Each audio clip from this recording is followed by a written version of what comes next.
Why don't we start with Ben? Ben, you graduated in 2015 with a degree in astrophysics, correct? And physics. And physics. So why don't you just kind of start by telling the students a little bit about your undergrad time here and how you kind of got on a career path towards entrepreneurship and your experiences there. And once you are done, we can move along through the three, and then we'll do a Q&A session after that. So. Sounds good. So while I was pursuing my degrees in physics and astrophysics, I spent a lot of my free time in student groups.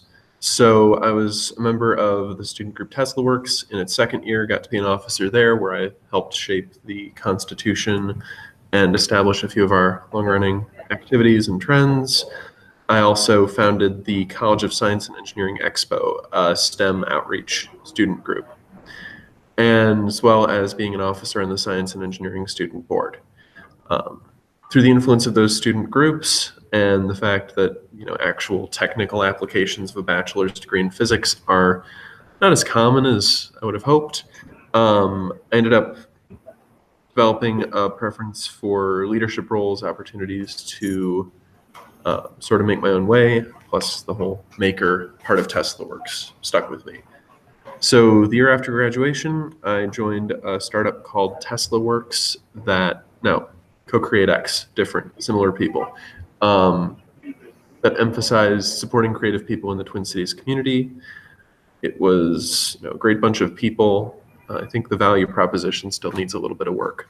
And I left that group in October of 2016. And I went back to grad school at the university. Through the Acara Challenge program and through the Institute on the Environment, I started a startup based in Uganda to sell cleaner, cheaper charcoal produced by people located in Uganda to try and reduce deforestation in that country. That still exists. It's run by people who live there now. My teammates and I have all backed off. And I suppose the final stages of my involvement in startups were working for the university's Entrepreneurship Center for a year in a program that trains researchers to think more like entrepreneurs.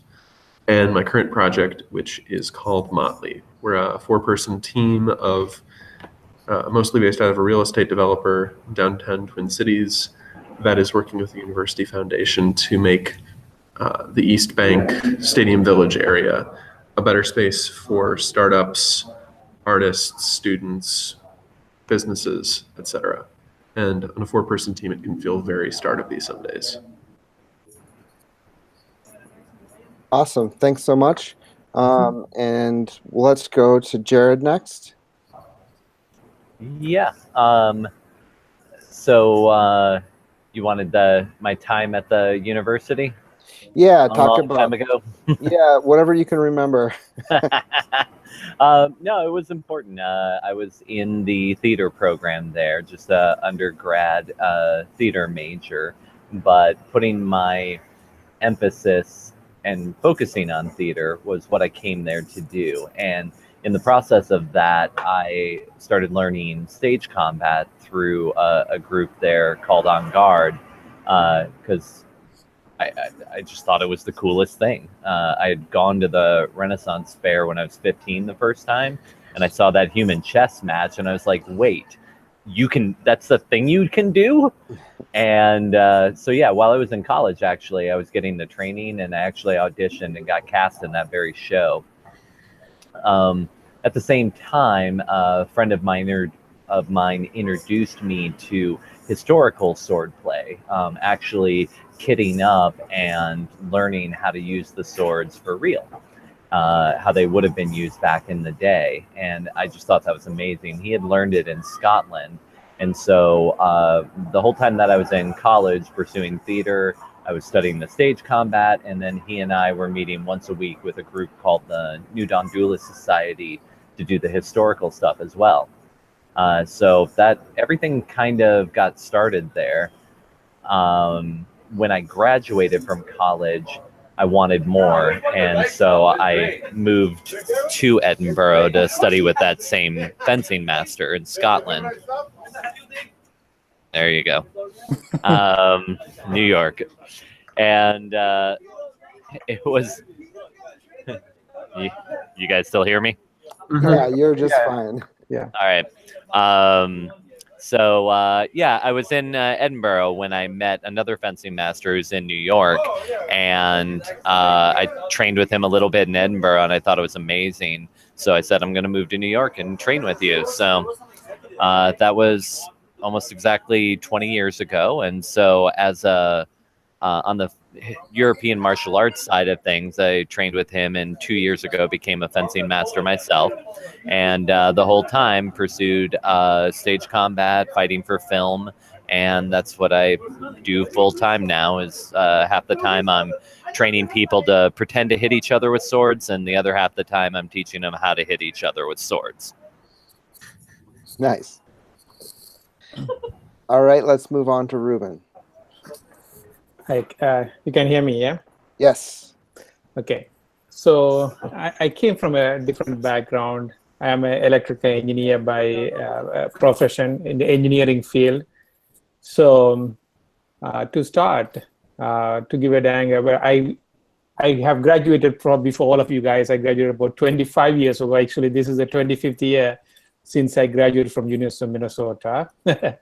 And so I have been part of a founding team of 2 companies with enterprise value. When we exit the company, we made about $1.3 billion between these 2 companies for our shareholders and employees. So this is, again, I am living in Silicon Valley. You could see that in California. So I came to University of Minnesota through an interesting path. So I am originally from Sri Lanka. In 1980s, there were a civil war. I don't know if you guys heard about those. And during my high school, I couldn't complete my high school. I had to travel to Africa. I would end up in Botswana in Southern Africa to complete my high school with the help of my family.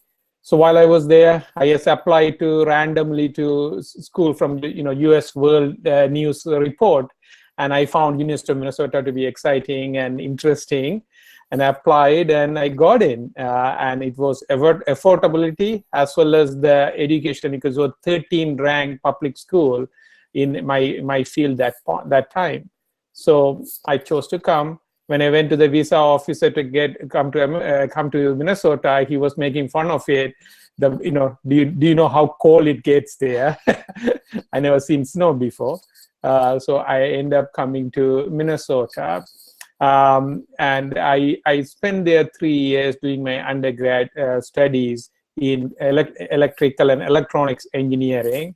So I completed my undergrad in 3 years. While I was doing that, the opportunity University of Minnesota gave me to do a kind of a minor in economics. I started taking some economics class, so that also bonded well with my engineering background and what I wanted to do in the future with doing something like starting my own companies.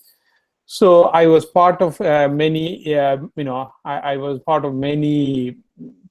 I had to work to support me through it, and university had, while it gave me some scholarship for some tuition, so I had to work 3 jobs through that.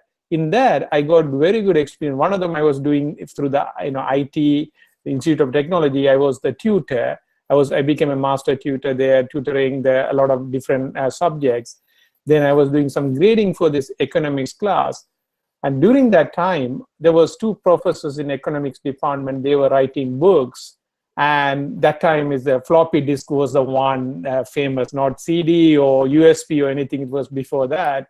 So I wrote, every chapter, they had questions at the end of the chapter. So I helped them put that in a floppy disk and make it, the economics you guys have taken, there are some mathematics behind it.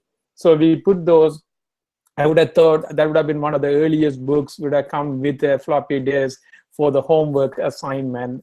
I don't know what happened after I left, but I worked on that project with those professors. So I got that. With all of those, I graduated in '93. and I applied for some good schools. Luckily, I got into Stanford to complete my graduate studies. I went there, and after a year, I graduated with the master's, and I got to go and work in Rockwell Semiconductor. You know, Rockwell, that time, they were doing a lot of aerospace defense projects. And what they were trying to do was they were taking those technology, try to commercialize to the normal market and various aspects of that.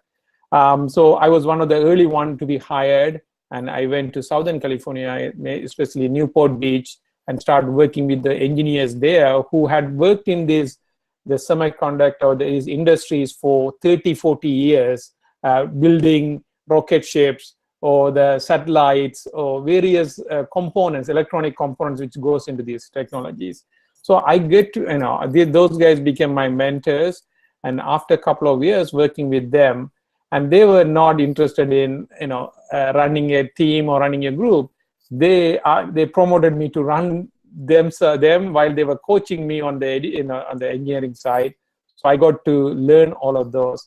And after about 4 or 5 years, that's the time the startups, like 1988, 1998, 1999, there were startups that the .com things were building up. And I had an opportunity to go and work for a company called Broadcom. They were a startup at that point. And I thought, there's a startup, it's a high risk. I didn't want to take that one. I let them go. And they went public. And the people who used to work for me became millionaires overnight. And suddenly we realized, oh, okay, you can make money that way. So I went with a few of our friends at Rockwell. We went and started a company called VXTEL, which was doing voice over IP. This is prior to all these voice over IP discussion over the last 10 years. This is in 1999. So we went and designed some enterprise products for voice over IP, mainly building electronic components. And within 2 years, we built it from 5 of us to 200 people. We raised about $75 million. And Intel came around and invested on us, as well as purchased our technology and our company for about $600 million in 2001. And again, you had to be lucky too. So the 2001, I don't know if you guys may be kids that time, but there was a big economic downturn. Right before that, they made an offer to buy our company, and we let it go. That was a very smart move. Financially, we were able to take advantage of it. Then I was at Intel for another 5-6 years, working on various technology like security, as well as the smartphone, various aspects of it. After that, I said, okay, I'm done. I'm going to retire for some time. I took a year off, travel around, and with the family, young child that time. And after a year, I got bored. Then another startup, there are a few guys were founding that company. They called me in. Again, we went through that company for another 7 years. That was a very tough time because of the 2008 downturn, as well as there were a lot of change in the technology was happening. But what I worked on that was very important, because the data centers, now if you look at it, all these big companies have data centers, and beyond that, the green technology, where the data center is taking so much energy, so much power consumed in that, all that. So our product, which the company called Virident, it came from Viridus, which is the green in one of the European languages. So we went and did that, and we built products. Eventually, we went into many of the companies as a cache. Again, the technology term is a caching layer for a lot of these technologies to reduce the power consumption. And that company got acquired by my current company called Western Digital for about $700 million. And so I've been lucky, in my opinion. Some of these things, when you go up and down, work on this. And the main thing, all coming together is how good of a team. What is your technology in the impact of it? Just like Ben was talking about, these are some of those areas where they make the impact, or where Jared is talking about, where you have the passion to do some of these stuff and follow it through. So we've been working on that, And with all these, the important thing is you need to have a good IP. I have about 30 plus US patents, awarded in these areas, as well as, I've been, blessed to work in this industry. But, being in California, has been a little bit helpful. But I always go back to my Minnesota life and the education and the work ethics from the Midwest we learned there. It can't beat anything there. Thanks. That's great. Thank you.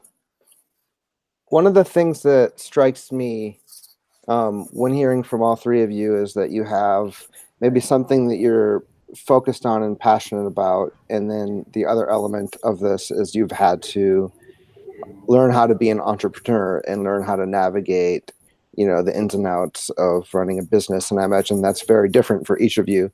And I wonder if you could each just kind of talk a little bit about how you balance that.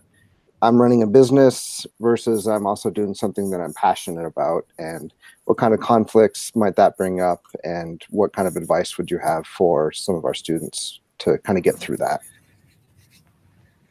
And you can jump in whenever you want on that. Okay, this is Ruben. I will jump on and you guys can get going. So this is the interesting aspect of it. So most all of us, I think, Jared and Ben will agree, we have passion for what we studied or what it took us at the end of the career part, end of the education part of it. What you hear when you go into a company or the entrepreneurship or start something, what you end up is doing a lot of, sometimes, cleaning the bathrooms. So sometimes you do the, going to Costco and buying something for it. Or sometimes you had to, because there are so many hours you put with this team of people or this product life, and what you had to have that passion, and you had to be committed to go and see it through. Because even though when you say there is only 1% chance of success or 10% of the chance, because you have, I had like 200 people following, their family is, depend on our success. And, if you don't do that, so that what I see is you connect the business side of it and the technology side or your personal interest side of it, and make it how it can, take it to the next level. That is very important. Well, I think for me, to have a career in the arts, it always, especially in America, there's this disdain for being an artist and making money.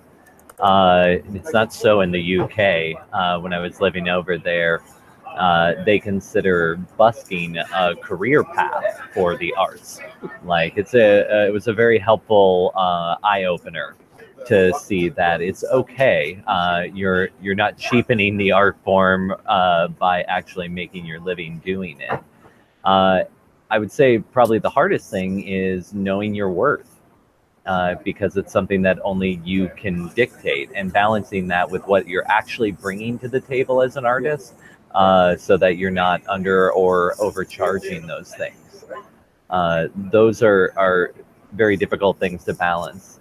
When I look back, I think that it would be valuable, especially for arts programs, to spend a little more time on entrepreneurship and the business side of things. There's so much invested in being a performer, being a director, being tech, and what goes into that, that once you get out into the world, how do you create an invoice? And, it's just not addressed, but, what needs to be on there. And so navigating those things, I think, is a little more difficult early on, and I think it's very important that that artists get that early on, so that you understand there is value to this. It's not something that you just give away, or you do. I still do some gigs for charities and nonprofits where I'll contribute my time and my skills. I'll bring weapons,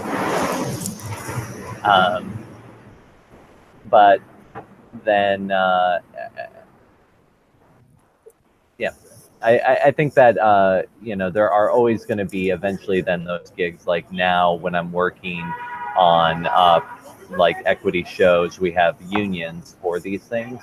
So having the rates more scheduled actually shows you, yeah, that the performers and choreographers and things like that deserve to make this much. So.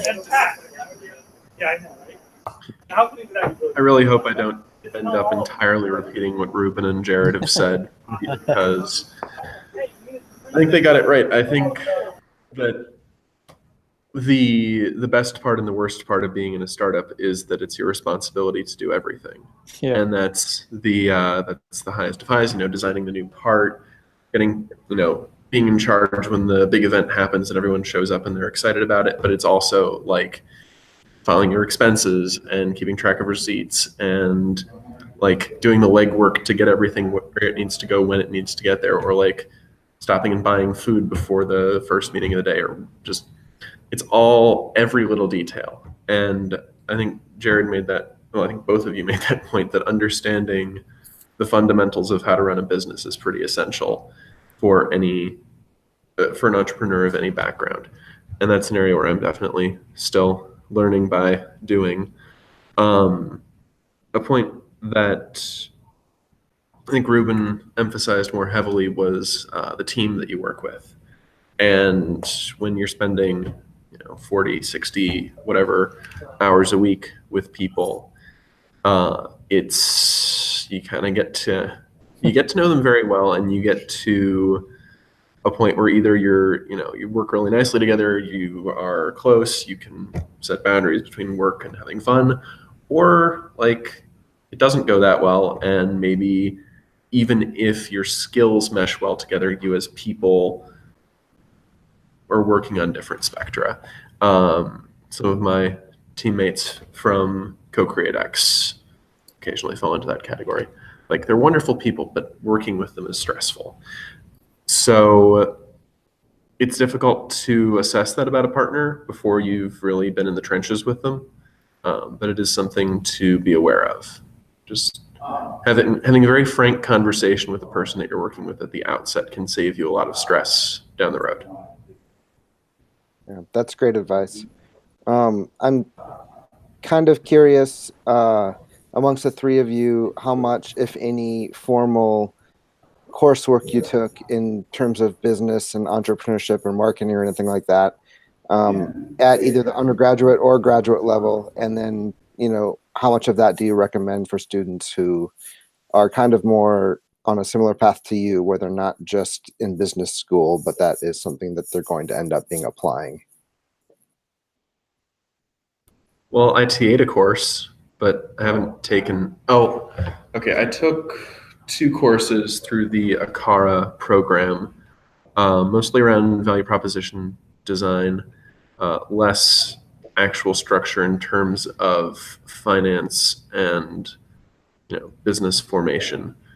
What I know about those is kind of from the School of Hard Knocks, and realistically, if I were going to go start my own business nowadays, I would talk to other friends I know in the startup community. I think that's one thing that should be underlined, is that you don't have to know everything yourself. You just, but taking the time to get to know people so that you know somebody who knows how to do something can be valuable. As far as campus resources, the Holmes Center for Entrepreneurship in Carlson School of Management room, I think it's 2-212. Numbering system of every campus building is weird, but is a place where you can go and just ask for advice on entrepreneurship, either through formal curriculum or informal mentoring. I'll throw a link in chat. I was just looking for the link, actually. I'll take care of it. Great, thanks.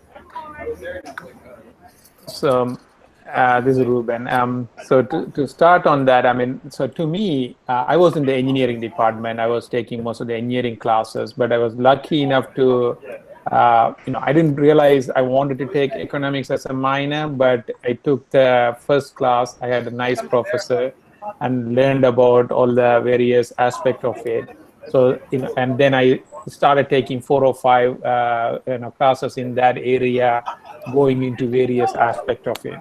So that helped me definitely. But on the other hand, I don't know if they still have that program Europe. undergraduate research opportunity program? Yep. They do. Okay. So that one, I don't know how I got into that. So I was working with one professor. I was doing some help on his research, graduate student doing some work, and we had a fabrication lab in our double electrical engineering department in the basement. So I started working with them to build the chips they were designing as a volunteer, go and build for the graduate student. I was an undergraduate there. So during that, and he introduced me to that program called Europe Undergraduate Research Opportunity Program. So we came up with a thesis of some area of storage devices.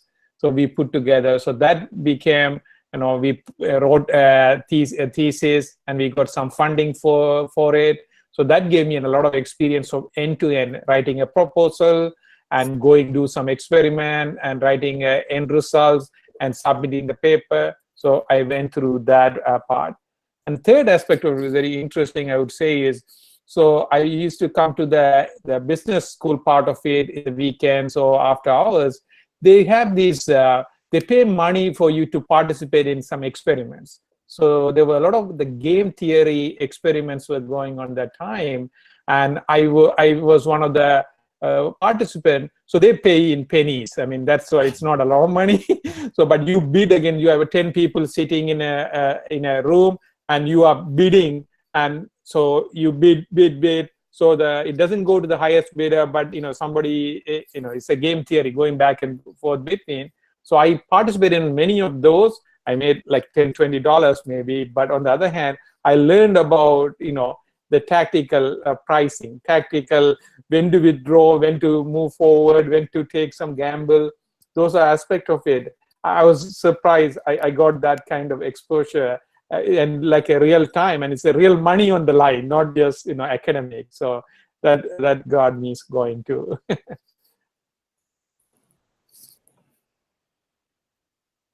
Right. Just trying to unmute. All right. Yeah, we got absolutely nothing about entrepreneurship in school.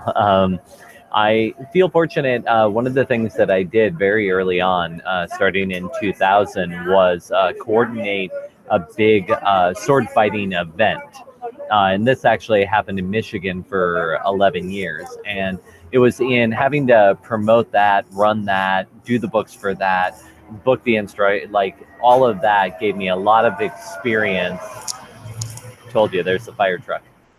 And so that gave me a lot of experience in that. 7.5 years ago, we shifted the idea to a new one called Combat Con. And that is an event that we have in Las Vegas, and that's taken on a much more, has become much bigger. So that's in that growth, and now dealing with new challenges. I think that's been my biggest learning curve to how to promote, advertise, the way things will just slip in.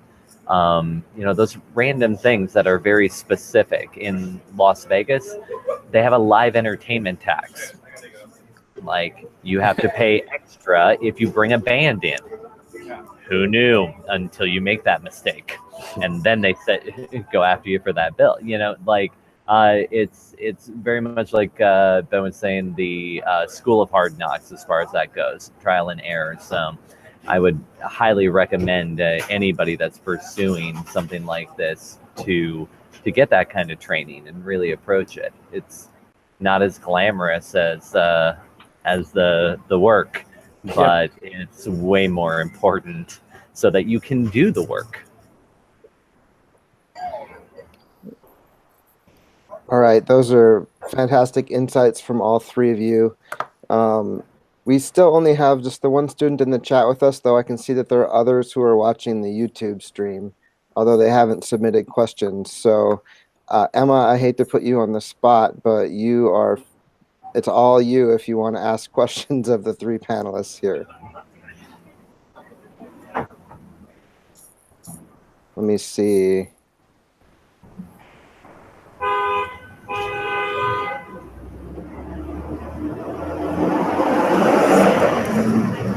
I will be right back.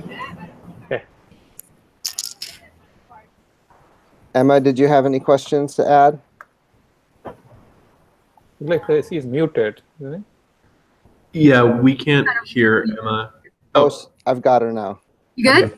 You Yes. hear me? Yes. Okay, cool.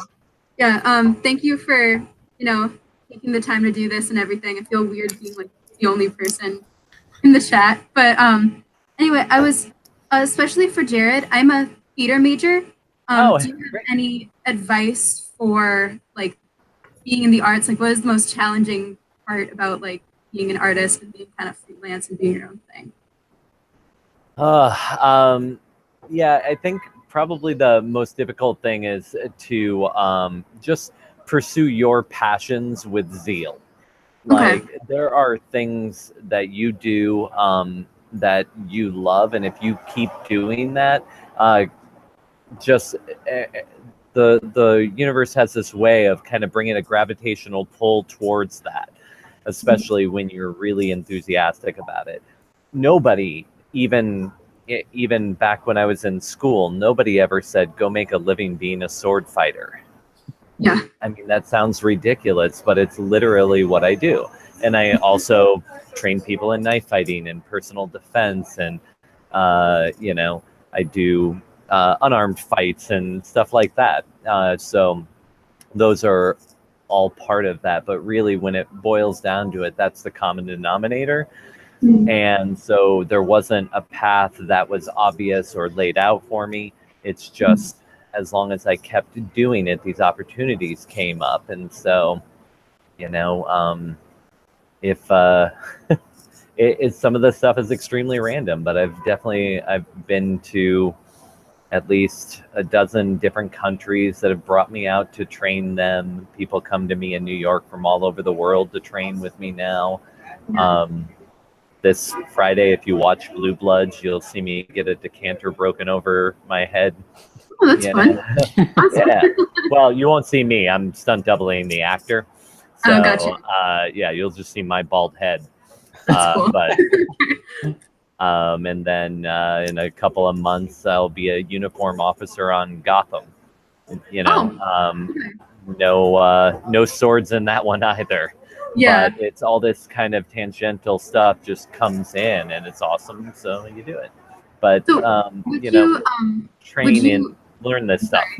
Yeah. Just if you really want to do it, you're going to have to pursue 50% of your time. You're going to have to train. 50% of your time, you're going to have to be doing it. 50% of your time, you're going to have to be doing the business. So you need 150% of your life committed to it. Okay. So you did mention like going abroad and everything like that. Would any of you, is that like a super important thing that I should do, or like would you suggest studying abroad as like a big important part of my experience? I don't know, like how important is being abroad in different countries to like success level, I guess, or like broadening horizons? Yeah, I mean, for me, it was very important to open my paradigm. Growing up in the Midwest, I only thought about things in one way. And being in other countries let me open up my mind to see things in different ways and different ways of approaching things. And so I think it's imperative as a person to have those experiences. I was going to even suggest going out of Minnesota or Midwest to come to California. That's a different country sometime. I can vouch for that. And same thing here. But another area, because I lived in Africa, Asia, and I've been into Europe, Australia, South America. I have traveled all around the world lately and early stage. But my kids, I have taken my kids to there also. They are at college level now. What they keep telling me is, yes, they learn from the books and the competition and all those here, talking to people, different behaviors, different habits, different needs, even the values are so different. And once you have all of those, when you are trying to do what is in theater or in engineering, so many different prospects you can bring into the team or the company. So that is so critical. Yeah. And I'm thinking about this through the lens of my social venture, the one based in Uganda. I was at a conference this year. Somebody told me about an article called The Reductive Seduction of Other People's Problems. And this article opens with a story about a 22-year-old who graduates from the capital university of Uganda, smart person, well-trained, well-schooled, and here's, those Americans, they're having issues with gun violence. And there are a few root causes people have speculated on, and the student thinks, I could go over there a couple of years, just talk to the right people, I could get this thing sorted out. And as I tell that story, it sounds a little ridiculous to me because it's a very complicated issue with a lot of very human factors mixed into it. But then why do we assume so often that Americans can go to other countries and address the problems there without having set foot on the country, met the people, sort of understood what's going on there? So I'd like to agree with Ruben that if it broadens your worldview to see even a culture as different as California, let alone the rest of the world, especially if what you're trying to do by what's there or will work with for alongside the people in that part of the world. I also want to back up a second and agree with Jared that startups eat your life. That 150% metric is very true. Yeah. So I think that's a lot of why it's valuable to find something you're passionate about if you're going to go into a startup, because like today, this evening, I'm going to go to one startup event and one equity and diversity event around town. And I'm going to go to sleep because there you go. Yeah. But I'm going to enjoy it because it's what I like doing. Mm-hmm. So what would you all say is the most rewarding part about what you've decided to do and like being an entrepreneur and everything? So when I was studying physics, there was a notion that if you don't have to do a little bit of the hardware work or a little bit of the math or a little bit of something yourself, that means somebody has been there before. And a lot of what I enjoy about the startup world is that your goal is to tread new ground. Your goal is to find a way to do something more efficiently, find a way to sell charcoal that makes people just a little bit healthier and helps forests live just a little bit longer for each additional person that uses it. Or on my current project, which is only quasi startup-y, it's how can we do a whole lot of good for the people of the Twin Cities over the next century if we can pull this off. So I think about the impact mostly. At some point, it would also be nice in a startup to make millions of dollars, but I'm comfortable at the moment, and the mission has always been what does it for me.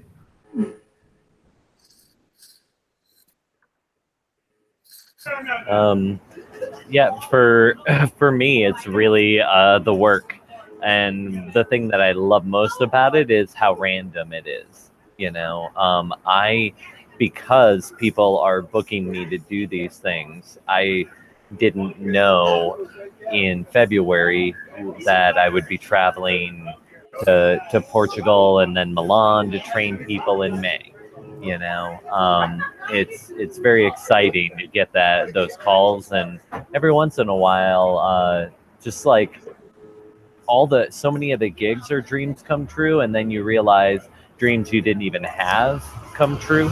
Like 3 years ago, I was booked to train a group in France, swordsmanship for 3 hours a day, and then we got on horseback and rode from castle to castle each day, and I trained them in sword fighting. And I got paid well to do that. I would have paid them. Don't tell him, but I would have paid them to train these people and ride horseback from castle to castle in France. Yeah. So I could have never known that was going to come down.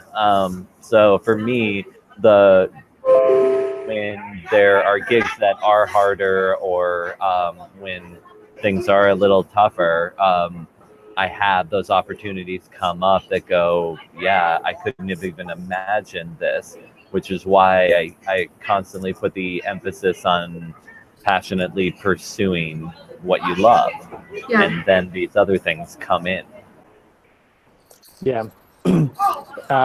From my point of view on this one, because I am in the technology area, if you can see last 20, 25 years, the changes that happen in this industry so much. And, a lot of people who have worked for a big company who done this thing, they will say, yeah, I know I've seen this economy changing or technology changing. And I have seen that. On the other hand, being an entrepreneur, doing my own gig on this, I was part of the change. I was one of those guys. We thought about some of these different approach to improve the energy efficiency or improve the thing to make more people connect easily. Those kind of thing. And I can take a pride on that, as I was not just a onlooker on these things, but I was part of it. I was running through that. And if what to take out of that, as we earlier talked, we worked so long hours. And my first company, we released our first product, came out, it was taking. That's the same week or few weeks into it, my first daughter was born. I still had to go to work that weekend and still coach people to do the right thing, because people are calling from left and right. There is a customer waiting and we can't wait, and the baby doesn't wait either. So you go through that process, and so it spices up your life, in the sense, my wife wouldn't agree with me sometimes because I was doing this. And then the financial part of it, it is important. It validates sometime. Unfortunately, people look for that kind of thing, and I was lucky enough to go through and be successful on that. And the later part of my life, last 5-6 years, or even a little longer than that, I became a coach. And even my current company, people talk to me and say, "Hey, look, you're still look young and do that." But I became a coach for a lot of these people, trying to do different thing. It could be in sales, it could be in marketing, it could be in engineering, it could be in finance. Knowing this entrepreneurship and going through, earlier we talked about all the nuts and bolts of various things, be able to articulate and put everything together, versus if you talk to somebody in one area, what you will hear is, "Oh, I worked on this technology so deep," and all that. If they ask about how is the equity in the company, or how is the marketing, how did you do the first customer introduction, how did you do the launch, most of the people don't have that. So by doing this kind of thing, you knowingly or unknowingly, you touch all these fields. So when you ready, I think you will see a rounded life rather than a very narrow lane. Yeah, that's awesome. That's all the questions that I have. So thank you for your time, all of you. Really informative. Yeah, honestly, Jared, Ben, Ruben, I just want to thank all three of you for taking the time out of your day to share with us a little bit. And you guys can certainly feel free to follow up if you have any questions.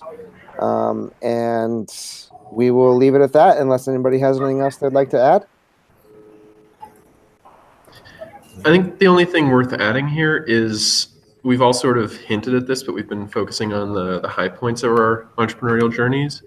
Like being a full-time, when I went and talked to my boss at Carlson and said I wanted to be on the entrepreneurship field and I wanted some level of stability, she laughed at me, and I deserved it. Because this is the downside to being able to follow your dreams and ride horses across France sometimes, and that is, what that I think we've all alluded to, is it's a lot of work. It's sometimes uncontrollable how much scope there is to it.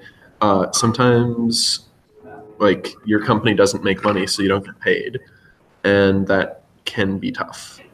And that's part of why having something that makes you stay motivated can be important.